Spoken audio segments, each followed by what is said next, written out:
s'appelle « Dans quel monde on vit ?» sans point d'interrogation, parce que c'est un constat, pas une question. Dans quel monde on vit? Et l'auteur s'appelle Ralph Vendôme. Dans quel monde on vit de Ralph Vendôme.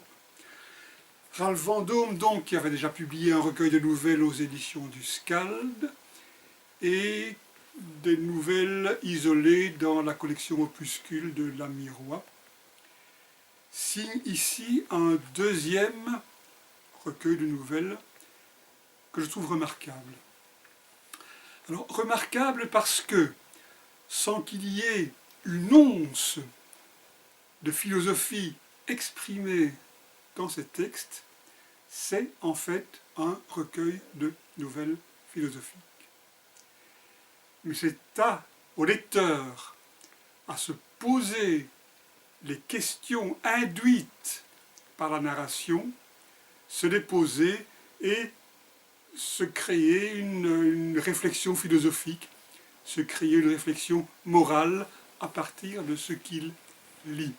Je dirais, dans quel monde on vit, on est un peu dans une narration caustique des dérives et des singularités de notre monde contemporain. Mais quand je dis caustique, ce n'est pas l'écriture qui est caustique, c'est le contraste entre une écriture volontairement simple et narrative et ce qu'elle narre. Et c'est là que se situe l'hiatus extraordinaire qui pose question. Il est évidemment difficile de présenter un recueil de nouvelles, il faudrait parler de chaque nouvelle séparément et ça nous prendrait des heures. Je vais peut-être tout simplement, non pas tout simplement, mais commencer par lire l'introduction de la première nouvelle qui s'appelle Speed Dating. Vous savez ce que c'est qu'un speed dating? C'est cette technique actuelle où on a quelques minutes pour convaincre quelqu'un et lui exposer ce qui a pris parfois des mois, des années de maturation avant d'arriver. C'est la stupidité absolue. Généralement, en tant qu'éditeur, je suis invité à des speed dating où les auteurs vont devoir en 3 minutes me présenter leur œuvre. Je refuse toujours. Parce que ça donne l'avantage au beau parleur au détriment de l'écrivain profond qui peut-être s'exprimera plus difficilement. Donc je ne vais jamais à des speed dating, mais j'accepte une nouvelle, bien sûr, qui s'appelle Speed Dating. Iris est belle, c'est sûr, mais elle n'a plus de sein. Ablation consécutive à un cancer foudroyant, une reconstruction était possible, elle n'en a pas voulu pour des raisons qu'elle m'expliquera plus tard si nous avons un avenir. En attendant, parlons d'autre chose, voulez-vous.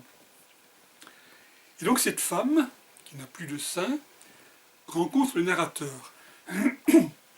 Et on comprend très vite que c'est une de ces rencontres générées à partir d'un site de rencontre. Et bon, il parle de tout, de rien, de qui elle a été, de qui il est, etc. Mais la question se pose tout le long, mais pourquoi ce type va-t-il accepter une rencontre avec une femme qui a été opérée, qui a subi une ablation des seins? Est-ce que c'est un pervers? Est-ce que c'est un maniaque? Ceci.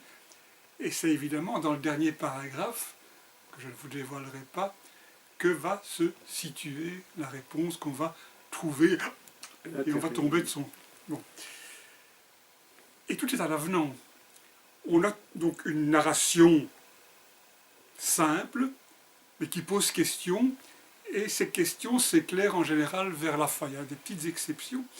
Il y a par exemple 2 des nouvelles qui traitent des dérives de l'art contemporain, où ce qui compte n'est plus le talent artistique, voire le génie artistique, mais le don de trouver un concept qui va faire de vous celui ou celle dont on parle.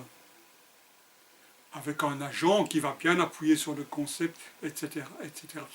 La première des deux, eh bien, l'artiste au féminin a trouvé son concept, c'est d'exposer des selfies de son sexe après l'amour.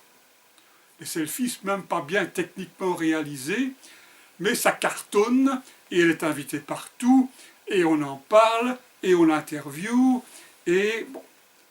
Mais celui qui va lui voler la vedette à la fin, c'est son partenaire dans ses relations sexuelles. Un nain d'une puissance sexuelle énorme, qu'un beau jour elle a baptisé son champignon anatomique, et ça fait tilt, et il va, hop, prendre sa place dans la célébrité. Un retournement de situation drôle, mais finalement c'est un peu ce qui se passe. L'autre est encore plus terrible. Le concept qu'il a trouvé, et c'est un artiste exposé dans les plus grands musées du monde, c'est d'assassiner des gens, de les empailler et d'en faire ses créations. Donc on a perdu tout sens moral, parce que l'art est tellement au-dessus de la vie de ce vulgaire personnage. Et comme ça, on a toute une série de dérives de notre monde, remarquablement bien exposées. C'est passionnant à lire. Il y en a d'autres qui sont un peu plus simples. Par exemple, une mère qui expose brusquement à ses 3 enfants qu'au fond, elle aurait pu avoir une autre vie et ne pas donner le jour à des enfants. Alors pour elle, c'est une simple hypothèse, c'est quelque chose qu'elle s'amuse à... Et pour les enfants, c'est une catastrophe. Parce que pour eux, ça remet en question l'amour de la mère, alors qu'elle dit, mais ça n'a rien à voir, je vous aime, vous êtes mes enfants, je suis content de vous avoir, je suis content de ma vie, mais théoriquement, une autre vie était possible. Mais ça, ils ne comprennent pas. Pour eux, leur mère ne les aime plus, pour eux, à la limite, leur mère ne leur a jamais, aurait voulu ne jamais leur donner la vie, c'est donc leur existence même qui est mise en péril par cette simple phrase de la mère. Et bon, qu'est-ce que je peux encore raconter comme autre histoire? Il y en a 2 qui sont presque des micro-romans. Dans le premier, on suit une série en alternance, une série de personnages marginaux. Bon, une jeune femme qui se prostitue occasionnellement pour se faire un peu d'argent, une petite frappe qui ne peut pas dominer sa violence, une bande de délinquants dirigée par un gars qui se fait appeler le capitaine, et qui en fait a eu une vie professionnelle et qui a un jour été viré avec tout. Bon, la firme a viré tout le monde, et qui en a eu marre du chômage et qui est devenu un chef de délinquant, tout en étant un indique pour un flic ripou. Et tout ce petit monde grenouille, ça pourrait être, en développant, ça aurait pu être un roman. Il y en a un autre qui suit, depuis l'enfance jusqu'à l'âge adulte, 3 personnages, 2 amis, depuis toujours, et la gamine, jeune fille, femme, que les 2 aiment, ou ont aimé. Mais l'un d'eux est timide et n'a jamais osé se déclarer. L'autre est un séducteur né qui s'est tapé la femme, il s'en est tapé des kyrielles d'autres, et elle ne lui en veut pas, il reste copain depuis tout. Et puis, ça bascule. Il y a une catastrophe, je ne pas, et le jeune homme timide se rend compte que son amour s'est trompé d'objet, et qu'en fait, celle qu'il aimait n'était pas celle-là, mais une autre. C'est surprenant, c'est beau, c'est très beau, et ça vaut vraiment la peine d'être découvert. Tu m'as dit, tiens, voilà, c'est une question que je me pose en général au sujet des nouvelles. Tu me dis, 2 auraient pu être, enfin, sont des micro-romans. Voilà, Des micro-romans. Micro-romans. Est-ce qu'une nouvelle n'est pas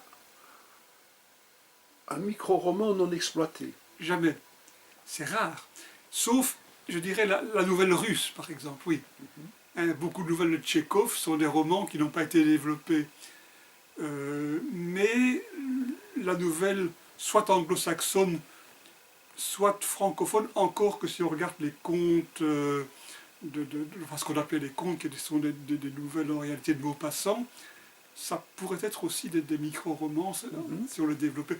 Mais classiquement, la nouvelle contemporaine, française, anglaise ou hispanique, c'est autre chose. C'est un flash situationnel, je dirais, où on ne dit pas ce qui s'est passé avant, où on ne sait pas ce qui se passera après, mais ce flash nous dit énormément d'un personnage ou d'une situation. Et se termine en général, sur une espèce de rampe de lancement qui envoie l'imaginaire dans une autre dimension. Mais les nouvelles russes, oui, Tchekhov, oui, bien sûr, ce sont des micro-romans, c'est clair. Il y en a eu d'autres, hein, mais ici, il y a 2 nouvelles qui sont des micro-romans. À un moment donné, les éditions Bernard Gilson publiaient des micro-romans d'une 50aine de pages. Bien fait, c'est dommage qu'il ait abandonné, c'est très intéressant. Eh bien, je te remercie beaucoup. Tu attises notre curiosité. Bon, je répète, Ralph Vendôme, dans Quel monde on vit, avec bien évidemment une image cul par-dessus tête, pour expliquer que notre monde est un peu cul par-dessus.